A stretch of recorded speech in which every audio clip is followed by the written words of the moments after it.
Vou continuar, tá? Porque é o seguinte, a gente tem que explicar aqui direitinho. Vou tentar só colocar o som. Explicar direitinho aqui. O Ministério Público está pleiteando aqui uma condenação com um homicídio tentado, né? Triplamente qualificado. Discordo que se estivermos aqui falando de um crime contra a vida, ele não ocorreu da forma narrada na denúncia. Ele não ocorreu com as qualificadoras narradas da denúncia. Da mesma forma que a lei, nosso legislador, ele elaborou e criou uma norma, uma determinação, aonde nós temos a possibilidade de reprovar mais a conduta do réu em virtude do motivo, aqui elencado como motivo é torpe, que nós estamos falando que ele não é torpe, que não está provado isso, do recurso de defesa da vítima, bem como do feminicídio, o próprio legislador também previu e disponibilizou no artigo 121, no mesmo artigo do Código Penal, artigo 121, parágrafo 1º, que fala do homicídio minorado. Vocês já vão ter ouvido falar isso é como homicídio privilegiado, mas privilegiador para mim, eu não gosto dessa expressão, que além de parecer que eu estou premiando o réu, existe uma circunstância que a privilegiadora pode ser uma cláusula de aumento de pena, e aqui a gente não está falando disso. Aqui, pelo contrário, é uma cláusula de diminuição de pena. Por quê? Porque o agente, quando ele comete este delito, o legislador sabe que todos nós temos um sensor. Todo mundo tem um clique, um botãozinho de start. Uma hora que você vai suportando determinadas situações na sua vida, vai suportando, vai se alimentando, vai tentando canalizar as suas forças para você não explodir no estresse, nas emoções, mas é isso que nos diferencia dos demais animais e seres vivos aqui na Terra. Justamente a capacidade de ter sentimentos de alegria, tristeza, de dor, de rancor, de raiva, de ódio, capazes de fazer com que nós, vocês aí, pessoas de comportamento social, personalidade, conduta, reputação ilibada, numa situação, em alguma circunstância da vida, fazer com que você passe do outro lado. Qual lado? Daquela pessoa capaz de tirar a vida de alguém, ou de fazer aquilo que o senhor Giovanni fez. Mas a própria lei, sabendo que nós somos seres humanos, falhos, que temos os mais diversos sentimentos, inclusive a ira, a explosão, de fazer algumas coisas sem pensar, de ter a capacidade de reconhecer o erro, de pedir um perdão, de termos a capacidade de perdoar. É isso que nos diferencia dos demais animais. E aqui, eu entendo que se estivermos falando aqui de um crime contra a vida, este crime, ele aconteceu por injusta provocação da vítima, e aqui eu acho que não precisa nem passar mais, por injusta provocação da vítima, que eu vou te matar, vou pegar você, vou colocar de cabeça para baixo, vou te cortar todo, vou botar você dentro do saco, Dentro do freezer. dentro do freezer, pior, né? Vai conservar ainda. Só faltou falar que é comer. Que foi sob o domínio de uma violenta emoção, porque foi logo injusta a provocação, logo após ser agredido, logo após ter sido preso injustamente, dentro da sua casa, e logo em seguida. Não foi aquela situação onde a pessoa não aceita o término ou alguma coisa, ela vai lá e procura. Não, pelo contrário, ela estava dentro de casa. Ele estava dentro de casa. situação que saiu do controle, ele está errado, ele sabe disso, mas nós temos que admitir que o artigo 121, parágrafo 1º do Código Penal, ele tem uma redação que fala que se o crime é cometido por relevante valor social, relevante valor moral, logo após a injusta provocação da vítima sob o domínio de uma violenta emoção, o próprio legislador fala isso. Esta pena continuará sendo de um crime de homicídio, porém, assim como o Ministério Público requer aqui umas qualificadoras que majoram a pena, o próprio legislador dispõe umas cláusulas que, se presentes, elas não geram impunidade. Pelo contrário, a pessoa vai continuar na sua ficha pro resto da vida com uma passagem de tentativa de homicídio. A única circunstância é que realmente haverá uma cláusula de diminuição na pena. Só que quem vai ter que dosar a pena é o doutor Rodrigo. E ele vai ter que fundamentar. Os senhores não precisam fundamentar nada. O único censor é a consciência de vocês. Agora, o doutor Rodrigo, magistrado, se caso os senhores reconhecerem que, não, eu concordo, foi com essas facadas aí, na minha opinião, eu não vou concordar com a defesa, na minha opinião, ele queria matar sim, porém, realmente, foi logo após uma injusta provocação, porque ele de fato tomou um tapa na cara. Ah, como que eu posso provar isso? Eu posso provar isso pelos áudios aqui, diversos áudios que foram mandados em dias diferentes. Isso não foi tudo em um dia só não. Isso é o que tem. Que foi sob o domínio de uma violenta emoção, que ele não estava de boa, não foi uma situação, eu vou ali dar uma facada em alguém. Foi uma situação assim. Logo em seguida, então tem aquela questão de imediaticidade, e foi na hora da raiva. Quantas coisas talvez, até os senhores jurados mesmo possam talvez ter pensado, eu fiz isso porque eu estava com raiva.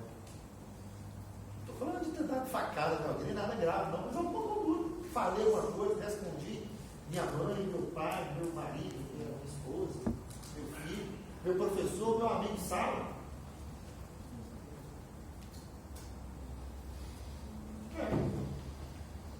Respondi um promotor na hora do julgamento, depois, poxa, dá para falar isso com o cara, não é autoridade. Facada não. Não, facada não. Às vezes respondido, você falou alguma coisa, eu fiz uma parte, você vai. Pô, tá ter feito isso. Porque às vezes os senhores veem assim, não estou entendendo, o advogado está falando aqui, depois chega perto do promotor. É porque eu acredito que não leva para o lado pessoal. O nosso embate aqui é de ideia, mas quem decide é os senhores. E aqui não é um tribunal de vingança. Não posso ficar e querer uma pena alta dele, porque eu acho que a pena é baixinha, né? Não é isso, não é uma pena baixa. O sistema carcerário brasileiro é complicado. Cumprir 4 anos ali dentro, né, doutor? Para quem nunca pisou ali. E se realmente ele é um cara mau, ele merece isso. Graças a Deus, a vítima não faleceu. Que aí, realmente, se tivesse, cara, até nós mesmos pediríamos aqui uma pena mais grave para você. Mas não é o caso. Não é o caso. Graças a Deus, a vítima está bem, já está trabalhando. Não sei se ainda continua ameaçando os outros, né, com planos mirabolantes e perigosos, mas eu acho que ela está bem. E aí, nós entendemos que na terceira fase do iter criminis, do caminho do crime, do itinerário, né, do caminho percorrido, por qualquer pessoa que comete um crime doloso, cogitação, preparação e execução. Nós podemos ter 4 resultados. A consumação não é o nosso caso aqui, então a gente não vai perder tempo com a consumação. Pode acontecer algumas coisas. A tentativa, que é o que o Ministério Público está querendo, e nós discordamos porque a tentativa tem alguns elementos e que, no nosso entendimento, ele não está presente. que é principalmente o dolo de matar, a vontade de produzir o resultado de morte, bem como a circunstância alheia a dele. Na verdade, no nosso entendimento aqui, a gente perguntou, ele só não concluiu, não matou porque ele não quis, porque ele não é assassino, não é desse tipo dele. Até porque também, se a gente comparar em questão de força entre homem e mulher, até mesmo, né, como foi O levantado próprio promotor do falou, concordo. Se ele quisesse, ele tinha. Muito bem pontuado. Não, na Também- denúncia consta que ele atacou ataques repetitivos, o homem armado, com grande vantagem física sobre a vítima. Então, se ele quisesse dentro de um efetuar, pequeno quisesse... espaço dentro Ele de tinha casa. feito. E a questão da criança, eu vou falar novamente. O Sebastião foi o único que chegou mais próximo da casa e disse que não... E aí, muito bem pontuado, que eu também não entendi, e eu nem sei, doutor, Não ficou se provado, isso tá? é requisitado ou não é. A cláusula de aumento, eu vou constar aqui também, eu não coloquei em relação à cláusula de aumento, o que acontece? Por que tanto se bate nisso? O doutor até virou e falou, eu vou tentar falar um pouco aqui também. Cláusula de aumento, se o crime de homicídio ou de tentativa de homicídio é na frente de ascendente ou descendente, pai, avó, bisavó, filho, neto, bisneto, existe uma cláusula de aumento que faz com que o crime aumente de 1/3 à metade. Perfeito. 1/3 à metade. Ou seja, se ele tomar uma pena aqui de 20 anos, o juiz pode aumentar até mais 10 anos por causa que a criança estava presente. Mas, vocês conseguiram verificar uma situação aqui? Ela falou que subiu na casa, começou a discutir, foi dando depoimento dela. E depois que eles começaram a tomar facada, ela viu o filho. O filho estava com ela ou não estava com ela? Ainda estava lá. A testemunha Sebastião, ele falou que não viu a criança dentro de casa. A casa é uma casa pequena, a casa é minha, ele sabe quantos cômodos tem a casa e tudo. Mesmo depois dos fatos, se ele tivesse saído de dentro de casa, ele poderia falar, Eu não, até ele estava concordo dentro de casa, contigo, depois se saiu. a menina estivesse escutando, brigando, a criança não sabia o que estava acontecendo. De 3 anos de idade. Eu concordo contigo mesmo, de coração, em relação à lei aqui, que é punir, na verdade, é o pânico, né? A questão Sim, O dano tá psicológico certo. trazido, o dano né? psicológico que isso vai causar. Tá errado. Mas eu pegar uma pena e aumentar até a metade, sem prova clara, contundente, cristalina, de que a criança presenciou ou ao menos escutou, acompanhou o sofrimento da mãe, E o seu Sebastião não tinha por que mentir não também. tinha né? por que mentir. Então, nessa questão também a gente discorda em relação a isso. Não, doutor, a criança, certamente, se ela tivesse indicado, ela tinha entrado nele. Certamente. Certamente. Ou não depois tinha. dos fatos, Se ela teria tivesse saído. entrado na casa, ela tinha, não faz isso com a minha mãe. Certamente. 3 anos? Doutor, certamente. Doutor. Certamente. Criança de 3 anos, quando vê a mãe, o pai, a primeira coisa que ela faz é abrir o braço para pegar. Certamente. Eu falo isso que eu estou com uma de 4 meses em casa, ela já me vê, já abre o braço, já imagina. E aí a defesa discorda por quê? Porque no nosso entendimento, nessa terceira fase aqui, a gente não está falando de tentativa. Não tem dó. Se ele quisesse matar, ele tinha matado. Então, se não ocorre a tentativa, pode acontecer com 2 resultados. A desistência voluntária ou arrependimento eficaz.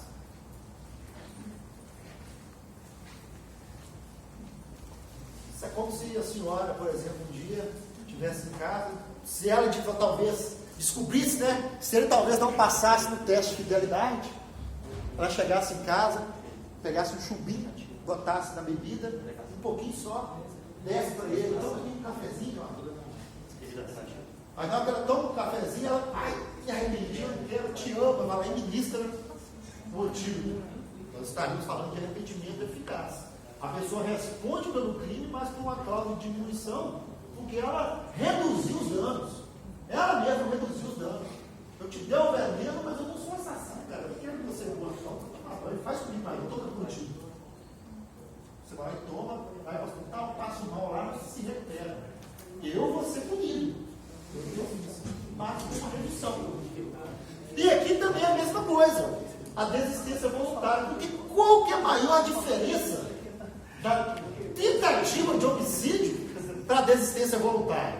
Qual que é a maior diferença? Olha só, na tentativa de homicídio, é uma fórmula trazida aí por um doutrinador, fórmula... Exatamente. Na tentativa, o agente, ele quer o resultado. Eu quero matar, eu quero esfaqueá-la, eu quero pendurá-la de cabeça para baixo, cortá-la, dissecá-la, botá-la dentro de um saco plástico e botar no freezer. Eu quero isso. Mas eu não posso prosseguir, porque na hora que eu der a facada, ou na hora que eu efetuei um disparo, alguém chegou, e aí recuperou ela, levou ela para o hospital, e ela teve uma intervenção cirúrgica, e sobreviveu. Eu quero, mas eu não consegui, por circunstâncias alheias à minha vontade. Se é um disparo de arma de fogo, é porque eu não consegui acertá-la, sou ruim de mira, ou porque ele foi para o hospital e teve uma intervenção cirúrgica. Eu queria, dependesse de mim. Agora, na desistência voluntária é o contrário. O agente, ele até pode, nada impede ele. Eu até perguntei aqui para o senhor Sebastião, o que impedia ele de fazer isso? O senhor segurou ele, impediu ele? Não, eu só cheguei lá, ele afrouxou e tal. Ele até podia. Quando você ouviu, ela já estava sangrando? Ela já estava sangrando. Ela já tinha tomado a facada. Ele podia. O promotor mesmo falou, né? Ele é homem, ele é forte, ele estava em posse de uma faca. Mas ele não queria prosseguir. Estava lá, conversando fiado lá, borracha lá, não sei o quê. Mas estava lá com a faca na mão. Essa é a principal diferença entre tentar. Se cair numa prova, qual que é a diferença entre tentativa de homicídio e desistência voluntária? É que na tentativa de homicídio o agente ele quer prosseguir, mas ele não consegue a consumação por circunstâncias alheias à vontade dele. Em contrapartida, na desistência voluntária, ele poderia prosseguir, nada o impediria, a não ser a sua própria consciência. E aqui a gente chama a atenção que é para o primeiro ato, não para o segundo ato na rua. Na rua, se ele quisesse matar, ele já tinha matado. E aí, qual que é a consequência disso aqui? Se os senhores entenderem que realmente, eu acho que se ele quisesse matar, ele tinha matado. O cara estava enfurecido no dia. Fez uma merda, desculpa a palavra. Mas ele não é um assassino. Se ele quisesse matar, ele tinha matado. Se os senhores entenderem dessa forma, o que vai acontecer? O que vai acontecer? Quem vai julgar se vai ser condenado ou não, e a quantidade de pena, é o magistrado. Os senhores estão transferindo a responsabilidade que seria dos senhores para o magistrado. Então, para finalizar, a tentativa, o cara tem o dolo de matar, com dolo de matar, com vontade, com consciência. Ele cogita, ele prepara, e ele executa, e espera conseguir o seu intento. Ele só não consegue por circunstâncias alheias à vontade. Enquanto na desistência, ele até age, inicialmente com dolo, mas por ser um ser humano, capaz de raciocinar, de ter os seus sentimentos, de afrouxar, né? Como diz aqui o senhor Sebastião, de cair em si, ele pode, mas não quer prosseguir. Ele não tem o dolo de matar. Ele não tem a vontade. Ele fez algo errado. Acabou com a vida dele, porque ele já está preso já tem um tempo. Então, senhores, terminando aqui, não sei se iremos a réplica. Eu acho que não temos necessidade, porque senão nós vamos agarrar aqui mais um quarto de tempo, e só iremos a réplica se o doutor quiser. Doutor, só uma licença. Em questão de justiça, né, quando a gente para pensar o que é justo, ele tomar uma pena muito alta pelo que ele cometeu, até onde vai isso? O tempo que ele já cumpriu já foi o suficiente. Eu queria até te pedir desculpa, Giovanni, pela humilhação que eu posso fazer, você está passando agora. Mas você poderia dar um sorriso para os jurados nesse momento? Por favor. Não, Bota mostra o pra dente, mim pô. seu Bota esse dente. dente seu aí, ó. Ele não apanhou dentro da cadeia para estar sem o dente da frente. Ele não se envolveu em brigas, ele teve uma queda no banheiro e agora todos os dias ele passa pela humilhação de não ter o dente. Simplesmente porque, infelizmente, nosso sistema carcerário ele é precário, não consegue dar a dignidade mínima que o ser humano tem. Não só pelo dente quebrado, foi uma luta. Eu consegui para ele atendimento médico. Por causa do dente ciso dele que estava crescendo, ele não conseguia remédio dentro do presídio, ele não conseguia dormir, queimava de febre. Eu fui no presídio 3 vezes para tentar resolver o problema dele por causa de siso. Não conseguia passar pelo dentista. 3 vezes o diretor me disse que ele passaria pelo dentista, não passou. A gente teve que conseguir dentista do lado de fora, mas isso depois de meses de sofrimento dele. É só quem está lá dentro sabe o que é pegar mais tempo de prisão que ele não merece, e nós já colocamos isso aqui para vocês. O que é um dia passado lá dentro, é só eles que sabem. E a gente que é advogado que está lá dentro daquela cadeia todo dia, fazendo parlatório com eles, sabe a realidade. Eu acho que todo mundo aqui já participou do tribunal do júri, todos já foram jurados. Então, como é que funciona, né? Tudo isso que a gente falou aqui vai se resumir em algumas perguntas que a gente chama de quesitos, né? Os operadores aí, talvez não saibam. Tudo isso que a gente falou aqui, que o Ministério Público falou, tudo, vão ser resumidas em algumas perguntas que o juiz fará aos jurados. A primeira pergunta é a materialidade. No dia, qual que foi o dia? O dia 30, eu acho. De abril. No dia, 30 de abril de a senhora 2023. Beatriz, ela foi alvejada com golpe de faca? Foi golpeada? Foi. Isso aí o promotor concorda, não é possível. Tanto a defesa quanto a acusação concordam. Ela foi golpeada. Foi o Giovanni que deu os golpes de faca nela? Foi. Foi o Giovanni. Então, nessas duas primeiras perguntas, vai passar, nós temos os oficiais de justiça, vai passar o primeiro oficial de justiça, deposita a cédula assim. O Ministério, ele não gosta que eu fale isso não, mas nós dois estamos de mãos dadas aqui, entendeu? Ele não gosta muito, mas nós dois estamos de mãos dadas aqui. Tanto promotor quanto defesa estão na mesma direção. Houve a materialidade e a autoria é do Giovanni. Agora, o Giovanni, ao dar o golpe de faca, ele queria matar ela. A pergunta é um pouco, às vezes, assim, até, não vou falar maldosa, não, porque, mas a forma vai ter que ser feita. E aí, eu gostaria que os senhores entendessem da seguinte forma: Giovanni, ao dar os golpes de faca, ele iniciou um crime de tentativa de homicídio. Aí os senhores têm que pensar, pô, estava em casa, teve a oportunidade de matar ela lá, não fez isso. Chegou um cidadão, que é o Sebastião, teve outra oportunidade ali embaixo, assim ele não fez. E na rua, até as pessoas prenderem ele ali, né? Então, a defesa pede o seguinte, que os senhores respondem: não, ele deu início a um crime de tentativa de homicídio? Não, se ele quisesse matar, ele tinha matado. Ele teve várias oportunidades para isso. E aí, o que vai acontecer? Se os senhores entenderem, o doutor Rodrigo irá decidir o julgamento. Agora, se os senhores não entenderem dessa forma, serão quesitados. Os jurados absolvem o réu. Veja, a princípio, a defesa não elencou tese de absolvição aqui. Até porque, eu tenho que ser justo, eu não estou aqui para passar a mão na sua cabeça, não, cara. Eu acho que aconteceu o fato. Agora, se os senhores jurados entenderem o seguinte: olha, eu se eu estivesse na situação dele, de acordo com os áudios, né, que foram passados aqui,